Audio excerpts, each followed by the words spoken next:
I, Douglas Ducote, an American patriot by the grace of God, do solemnly swear to support and defend the Constitution of the United States of America from enemies foreign and especially domestic.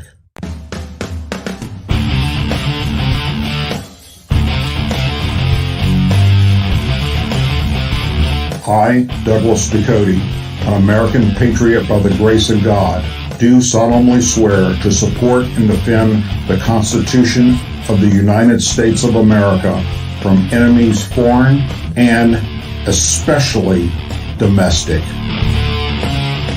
Say it with me. I pledge allegiance to the flag of the United States of America and to the republic for which it stands, one nation, under God, indivisible, with liberty and justice for all. Hello, American patriots, and welcome to the Douglas Ducote Show. You had many places you could be tonight, but you chose to be here with me. For that, I am forever grateful. It's the last show of 2021. Wow, what a year it has been. Lots of ups and downs for my family, and I'm sure I'm not alone, as many of you have suffered the same type of losses that we have with family members and friends, whether it's been the pandemic or other issues. But we have a new year to look forward to really, really soon. And let's hope that the new year will make this year and the year before look like a cakewalk, and we will do wonderful and amazing things. And I believe we will. So we're ending in the Ducote family 2021 with some great news today, which I thought I'd share with you guys as the opening monologue, so to speak.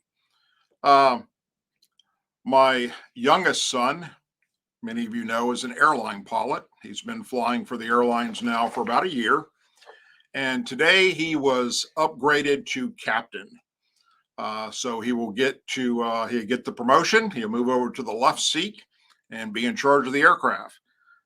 He also gets to stay at the location where he's based out of, which he loves.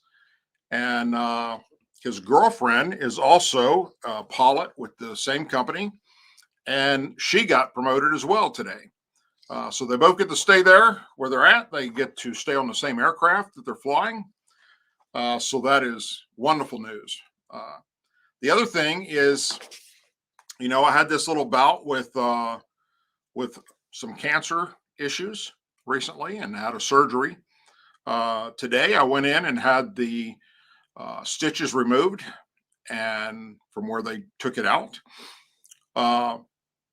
And we also had, it was malignant, by the way. I think I've shared that with everyone before. But the doctor is very upfront, 100% believes that he got everything out and it's all good to go. There were other locations that we thought could be cancer, and that was today. They said that is not. So that is some very, very good news. And also good news is that I'm ending 2021 still married, and my wife loves me. So that's one of the most positive things about today. I'm going to start off talking about kind of where I left off at the last show in regards to what this administration is doing to our military. On Tuesday night's show, I shared with everybody about how they're taking away the cost of living allowance for roughly 48,000 American service members. The cost of living allowance that is given to them is because of high areas they live in where the cost of living is very, very high. Mainly this affects those that are out there as recruiters in cities that cost a lot to live, like San Francisco or LA or up in New York. And I also explained how One of the reasons I left the Democrat Party and became a Republican was based on how the Democrats treated our military. I served under Democrats and Republicans, and I saw firsthand what happens when a Democrat is in charge. They come up with all these ways to give funding to illegal aliens, for instance, and pet projects in the billions of dollars that are only for certain areas or their constituents. And in order to pay for this, they go to the military. Hands down, every Democrat, well, at least in my time, has cut the military budget drastically in order to pay for all these services. So that's what happened with the cost of living allowance. So today, you guys are going to love this. This is absolutely, but it falls right in the line as to what Democrats do to our military. The 2022 National Defense Authorization Act, signed by Biden yesterday, will include a 2.7% raise for service members in the U.S. military. 2.7. That right there is a slap in the face. But let's move on. Which amounts to a pay cut when you factor in inflation. The 2.7 raise in pay comes as prices continue to surge for American consumers, with the latest statistics from the U.S. Bureau of Labor Statistics showing that the Consumer Price Index has risen 6.8% over the last 12 months. Increase in prices have been especially steep in goods Americans consume most, with the price of food rising 6.1%, the price of gasoline rising 58.1% over the last 12 months. The situation is serious now because we have not seen this level of inflation in decades. American Enterprise Institute Senior Fellow John G. Ferrer told Fox News today. Ferrer, a former U.S. Army general who specializes in defense budget research at AEI, said the situation is even more dire for lower enlisted members of the military. For troops at the lowest part of the pay scale, the cost of gas and food may drive some deeper into debt, or they may rely more on food banks. The defense budget overall stands to suffer because of inflation, as contractors deal with supply chain issues, rising prices, and leaders grapple with trying to compete with Russia and China. Biden will need to increase the 2023 defense spending from his previous announcement level of $756 billion to about $806 billion to account for inflation overall, or else readiness of the force will suffer. The news for troops comes as thousands of service members are set to be cut off from the cost of living allowance at the start of the new year, with roughly 48,000 troops stationed in the continental United States losing that benefit, which is meant to offset the cost of high-price duty locations throughout the country, which I already shared with you. The news also comes after the Social Security Administration announced a 5.9% increase in payments next year due to the increased cost of living for recipients, over 3 percentage points larger than the increase for service members. Part of the issue for troops is how pay raises are calculated. Closely tracking the prior year's employment cost index, the ECI, which tracks raises to private sector wages and salaries, came in at 2.7 last year, exactly matching the military raise in the year's NDAA. Military pay is tied to the ECI by law unless changed by Congress. meaning pay raises do not account for more recent changes in economic conditions such as inflation. So there's a little bit of homework for you. Reach out to your members of Congress and tell them you think this is BS and they should do something about it. But a larger pay raise could be on the horizon for troops next year, with the third quarter EPI sitting at 4.6. If that becomes the final figure, a 4.6% pay raise would be the largest for troops since 2002. With such a large increase, would be a step in the right direction for our beliefs. Biden could go farther to help combat inflation impact on military wages. Biden is preparing his 2023 budget, and if he follows the set, it will raise to about 4.7%, which is likely going to also be below the rate of inflation, making the real pay cut even worse. The president could propose a higher raise, as much as 6.8%, to match current inflation.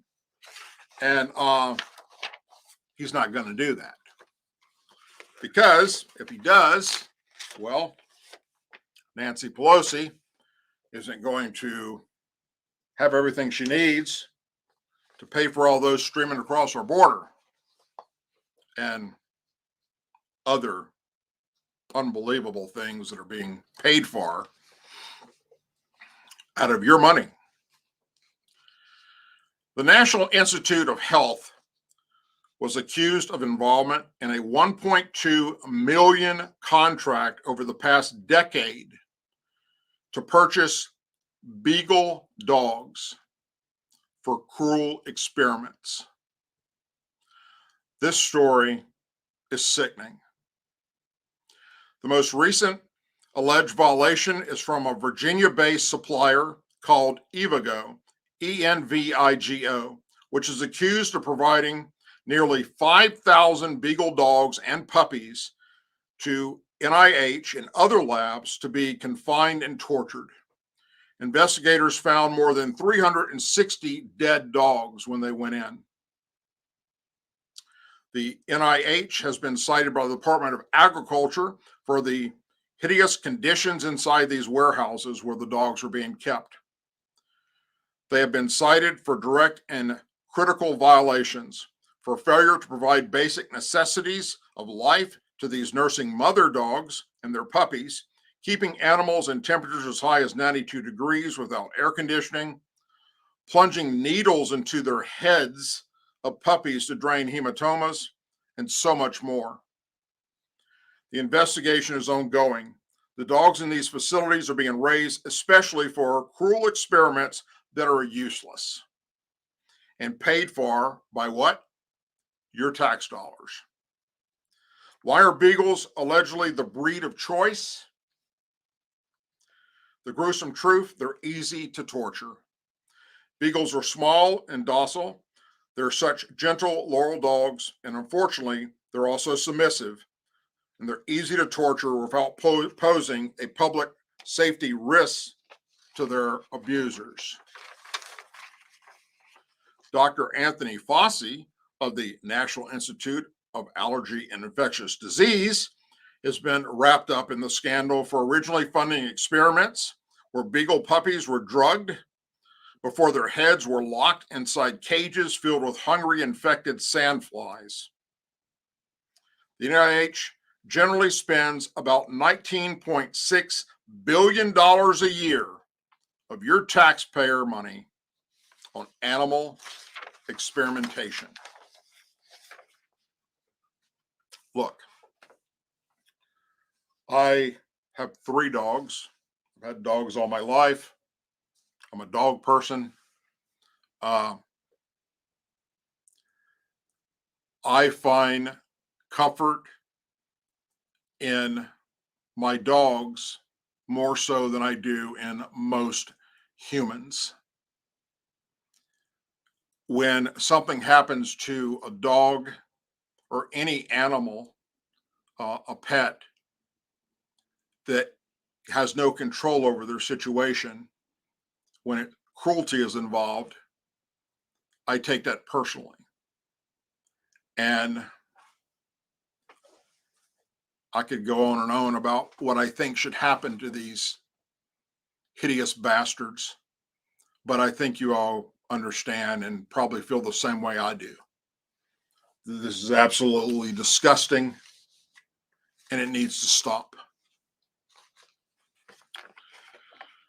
You're going to love this next story. Former presidential candidate Hillary Clinton took a shot at progressive Democrats, appearing to blame them for the inability of Democrat-controlled Congress to get things done. She's talking about AOC and Ilhan Omar and Rashid Tlaib and Anita Presley and that whole group. And hell, I agree with her. She suggested they could be the cause of the potential party losses in the 2022 midterm elections. She was interviewed by MSNBC's Willie Geist that took place earlier this month and aired part last Thursday. Clinton implored Democrats to start thinking about the party's ability to win elections overall and not just in deep blue districts where they were assured a victory. Geist turned the interview attention to the topic, asking Clinton what she saw as the current state of the Democrat Party. I think that it is time for some careful thinking about what wins elections, and not just in deep blue districts where Democrat and liberal Democrats or so-called progressive Democrat is going to win, Clinton said. I understand why people want to argue for their priorities. That's what they believe they were elected to do. Look, I'm all about having vigorous debate. I think it's good, and it gives people a chance to be part of the process, she added. But at the end of the day, it means nothing if we don't have a Congress that will get things done. It means nothing if we don't have a White House that can get things done and that we can count on to be sane, sober, and stable and productive. Clinton's comments come on the trail of a Republican upset in Virginia, a governor's race, as well as aimed a massive wave of Democrat House members announcing their pending retirements. I believe that's up to 23 right now. Democrats that have said they will not run again at the midterms. Tensions between progressives and moderate Democrats also appeared to reach an all-time high this month as Biden's signature Build Back Better agenda hit a wall. Senator Joe Manchin, Democrat, West Virginia, pissed off, that's the word, liberal colleagues after he announced he would not support the massive spending bill passed by Democrats in the House, effectively killing it with all 50 state Republicans also in oppositions. Progressives blasted Manchin for his announcement and called on Biden to instead use executive action to implement parts of the legislation. So the evil witch is calling out the progressive Democrats. It's pretty damn interesting to me.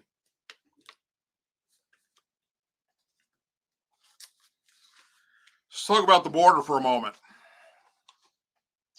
Border Patrol agents in the Del Rio sector have apprehended multiple child sex offenders attempting to enter the United States illegally in the space of a week, as frontline agents continue to deal with high numbers of migrants coming across the border. Customs and Border Protection announced last week that agents on December 21st had arrested 2 convicted sex offenders in a single day.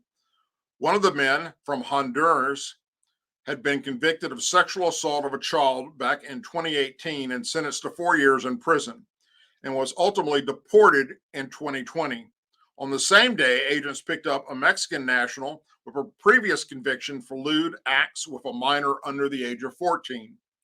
That conviction took place in 1999. He was sentenced to 6 years and had most recently been deported in 2019. These arrests highlight the importance of border security and what it means for you, said Del Rio Sector Chief Patrol Agent Jason Owens. Border Patrol agents stand between good people and those who would do us harm.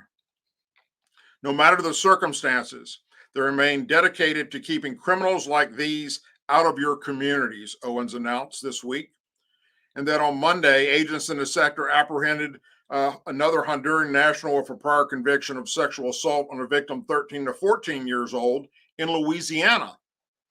There are people in this world who commit evil acts. That's why we need law and order.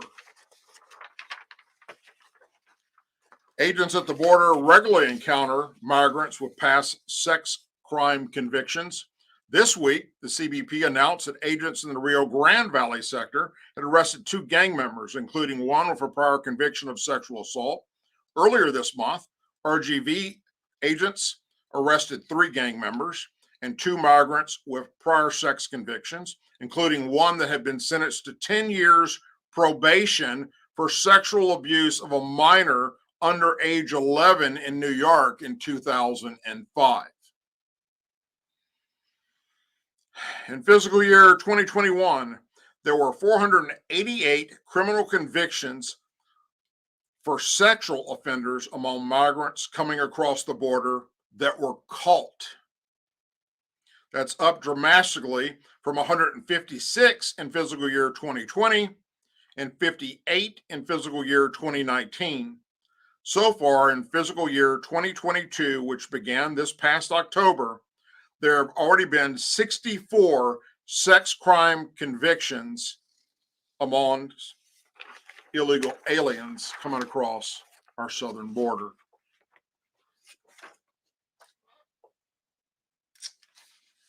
Yep. Only one party seems to give a shit about securing that border. Continuing on with the border, agents in El Paso, Texas had picked up 5 migrants from Turkey attempting to enter the U.S. illegally.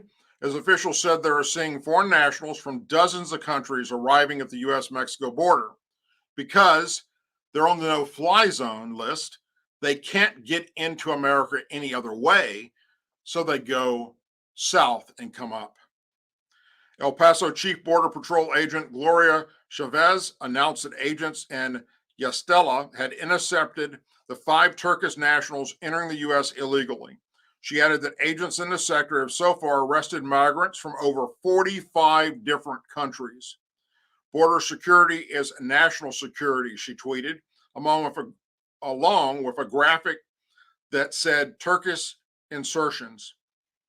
Agents have been dealing with a constant large flow of migrants coming to the border, primarily from Mexico and Northern Triangle countries, but agents have also encountered migrants from all across the globe attempting to gain access to the United States. In fiscal year 2021, there were 1,409 encounters with migrants coming from Turkey, up from 109 in fiscal year 2020. So far in fiscal year 2022, there have been 957 encounters just since October. Meanwhile, there were 2,588 Indian nationals encountered in fiscal year 2021, up from 1,120 in fiscal year 2020. There were 450 encounters with Chinese nationals in fiscal year 2021. There were an additional 20,707 migrants in fiscal year 2021 listed as coming from other countries outside those listed on the CBP statistics, up from 7,047 from fiscal year 2020. CBP figures released earlier this month saw agents reported 173,620 encounters at the southern border just in November, a staggering increase of 140% from the same time last year. Fiscal year 2021, which ran through September, saw the most encounters on record, with more than 1.7 million apprehended by Border Patrol. Now, they're short-handed, they're understaffed, and they still managed to capture 1.7 million. How many do you think got through and weren't even seen. But they will be. I've been saying we're in for another 9/11 real soon. Some of you will remember when we went down to the border and we did our border documentaries. You can see them at DouglasDucote.com. You can also see them here on this YouTube channel, where we encountered some Muslim garb and contacted Border Patrol, and they told us that they had just apprehended several from Iran right there in that area, and it was probably theirs. So one of the things that I've talked about a lot recently is how in Democrat-run cities, where you have a mayor that's a Democrat and typically city council members that are Democrats, judges that are Democrats, DAs that are Democrats, they don't seem to care about what's happening to the innocent people in their cities. I don't understand that. You pick any major metropolitan city in America, pick one. I don't care which one you pick. If it's run by a Democrat, that's where all your crime takes place. That's where all your black on black crime takes place. Your gang crime, your Antifa, your BLM, your rioting, the burning and looting, all that stuff happens in Democrat-run cities. That's also the same ones that are trying to defund law enforcement. And then these criminals get a slap on the wrist, the ones that they actually do arrest. A Portland Antifa rioter charged last year with assaulting police officers has had a federal case dropped after completing just 30 hours of community service.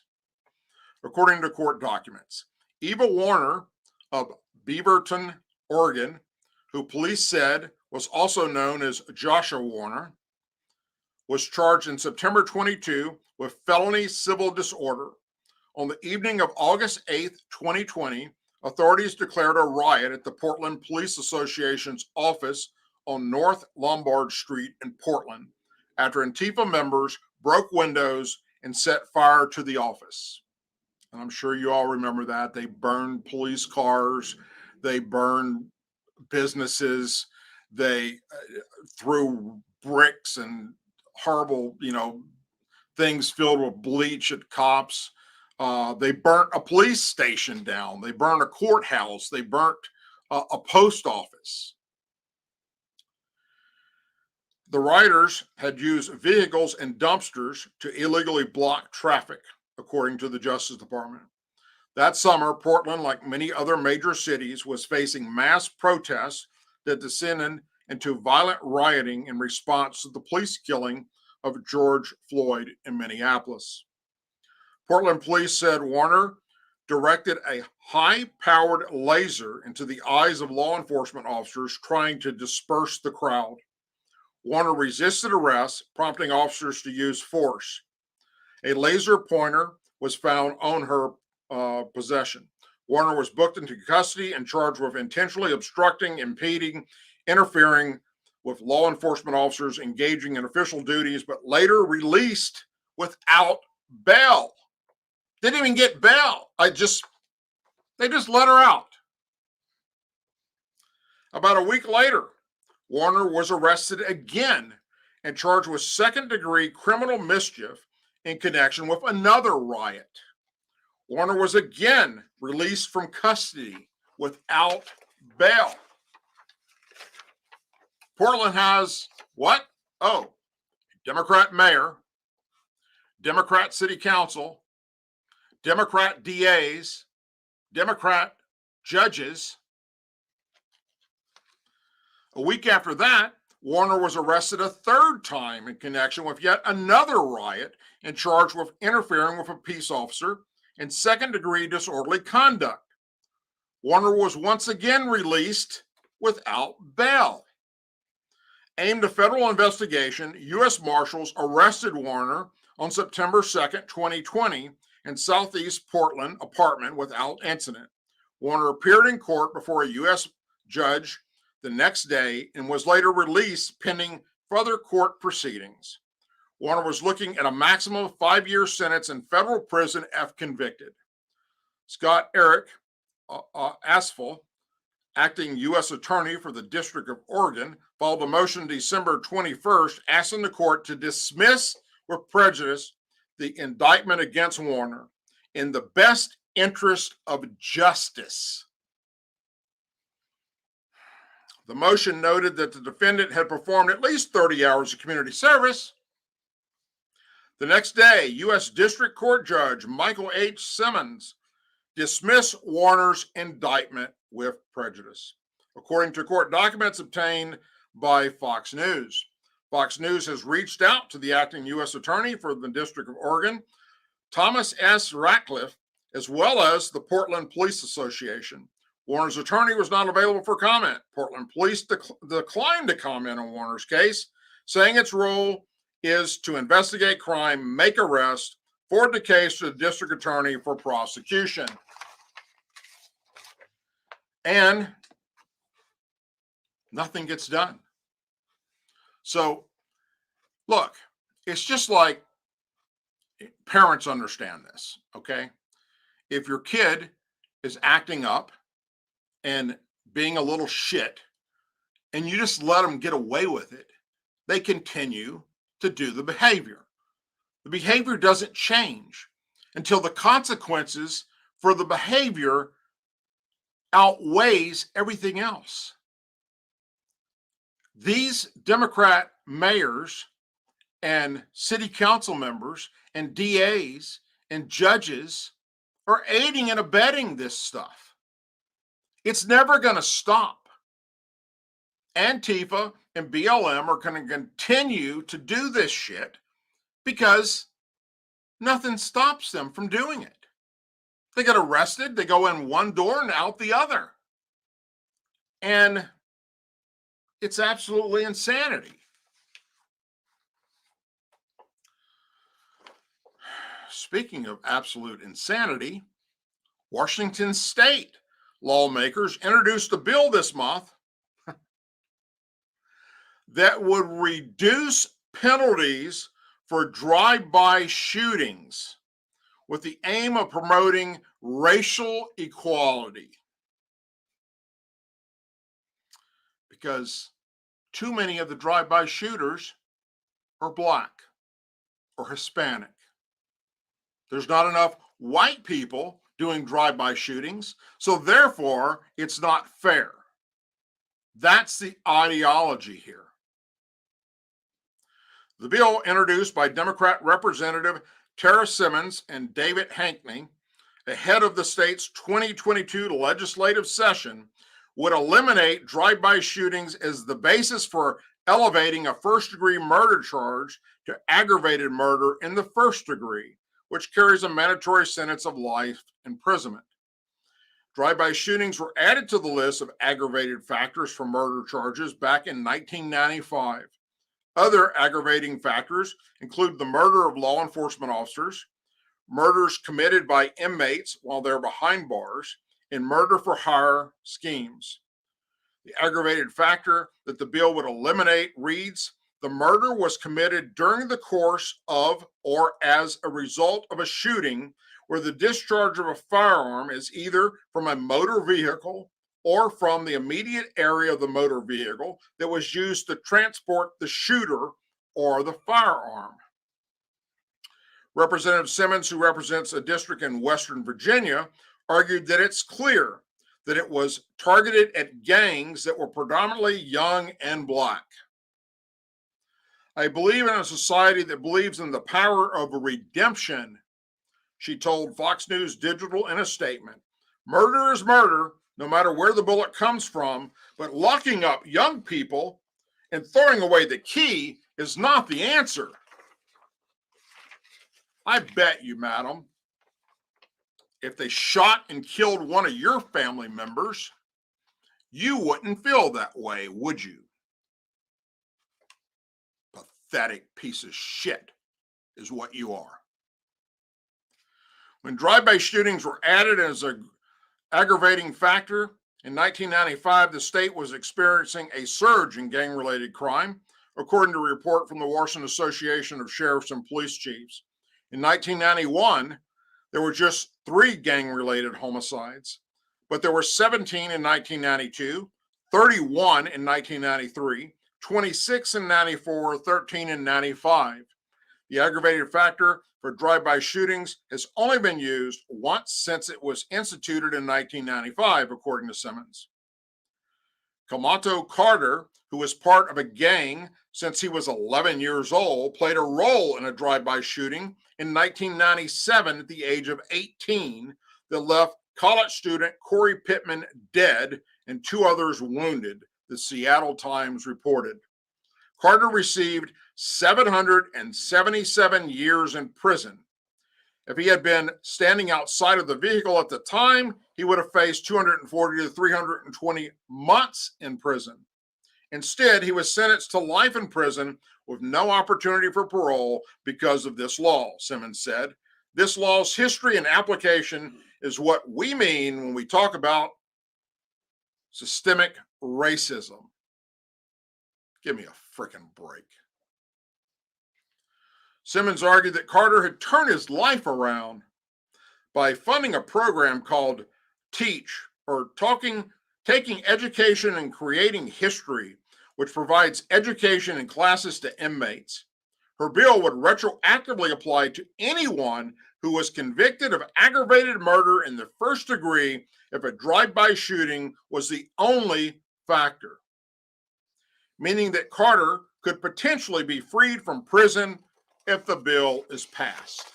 And it will be passed because Washington State, just like Oregon, just like San Francisco, just like Chicago, just like, well, I've said it once, I've said it a million freaking times, every major metropolitan city in America that's run and controlled by Democrats, they don't care.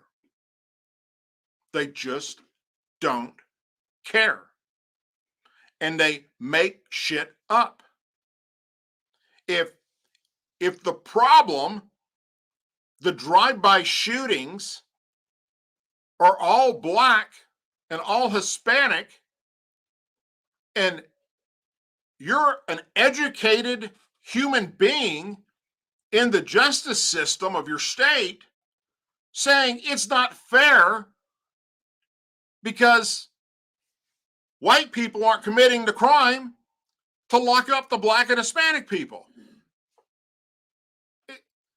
That's batshit crazy. There's no other way of putting it. I don't give a shit what color you are. If you're white, if you're black, if you're fucking green from Mars, if you're out there murdering people, your ass needs to be locked away. And the same thing goes for these Antifa and BLM thugs. And anybody that's out there looting and rioting, and we're slapping them on the wrist and letting them out.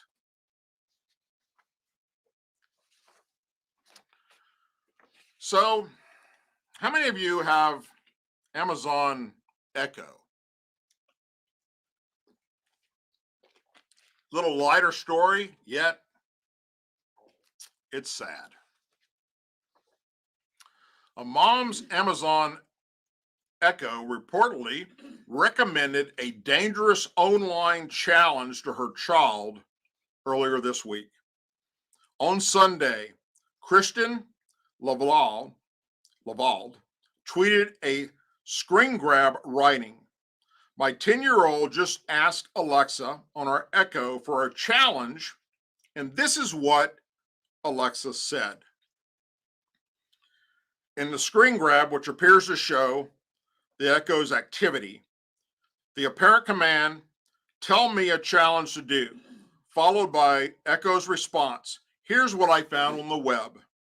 The Echo appears to have responded, according to ourcommunitynow.com. The challenge is simple. You ready for this? Plug in a phone charger about halfway into the wall outlet. Then touch a penny to the exposed prongs.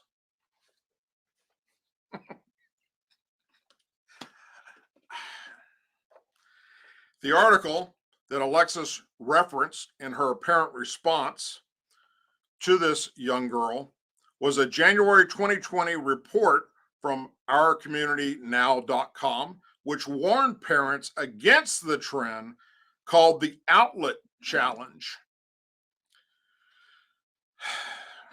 In a statement to Fox News, an Amazon spokesperson said, "Customers' trust is the center of everything we do, and Alexa is designed to provide accurate, relevant, and helpful information to customers. As soon as we became aware of this error, we quickly fixed it and are taking steps to help prevent something similar from happening again."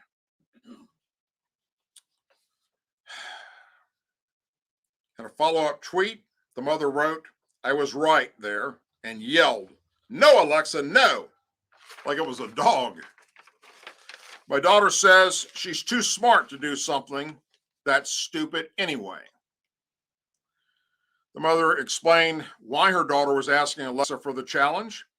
"We're doing some physical challenges like laying down and rolling over a shoe on your foot from physical ed teacher on YouTube earlier," the mother tweeted. "Bad weather outside. She just wanted another one." One day, after the mother posted her original tweet about the Echo suggestion, the Amazon Help Twitter account responded, asking her to follow a link so she could report her concerns to the company. Later that night, the mother posted another tweet showing an email she had reportedly received from Amazon's tech support. According to the screen grab the mother posted on Twitter, the representative who emailed her wrote, in part, "We're currently working with our developers regarding Alexa's concern. As soon as we receive further information, we'll contact you with an update," the representative wrote. "In the meantime, please feel free to reply to this email with any questions or concerns you may have." I got one. How about, "Don't say anything that's going to endanger or kill my child"? Absolutely mind-boggling.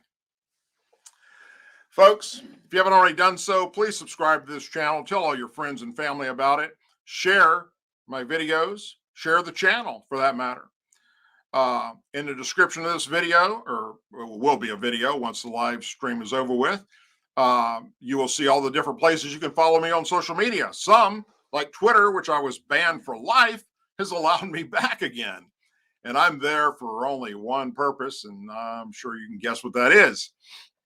Also, you can follow me on Facebook at American Patriot by the Grace of God and the Douglas Ducote Show, when Facebook doesn't have me in jail. And there's some other places as well that I've joined. Rumble, for one. Once Rumble figures out all their problems, that's where we plan to move to with the show. But that's doesn't appear to be happening anytime soon.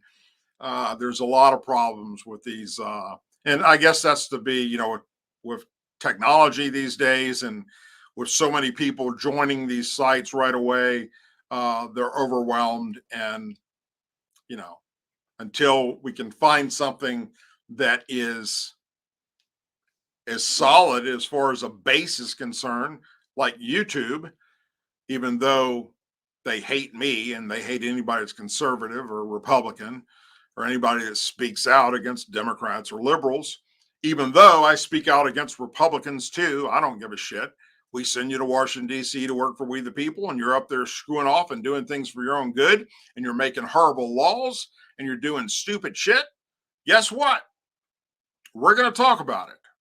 And then I'm going to ask my followers, my subscribers, to reach out to their office and give them a piece of your mind, because that's what they need to hear. They work for us, not the other way around. We do not work for any member of Congress. They work for we the people. And that's how it needs to stay.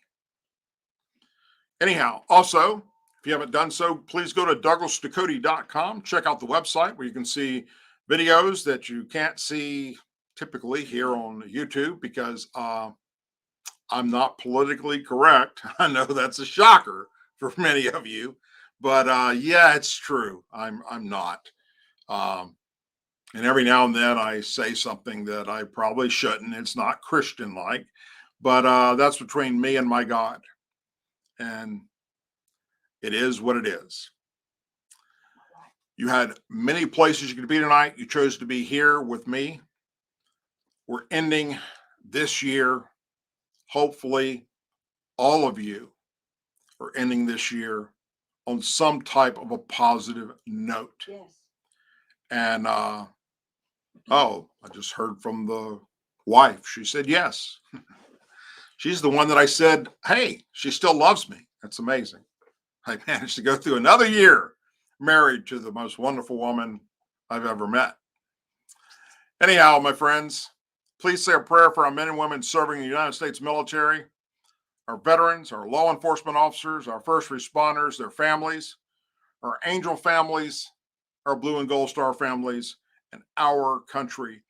And if you don't know what angel families are, or you don't know what blue and gold star families are, please look that up because they need our support because this administration is shitting on them.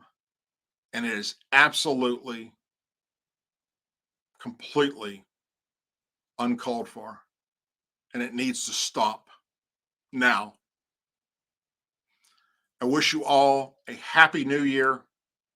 I will not be doing anything else as far as videos are concerned unless something breaking happens between now and next Tuesday.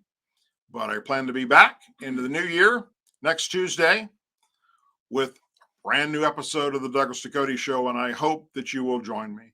Please subscribe, ring the bell. God bless you all. Have a wonderful night, and Happy New Year to you. I'll see you soon.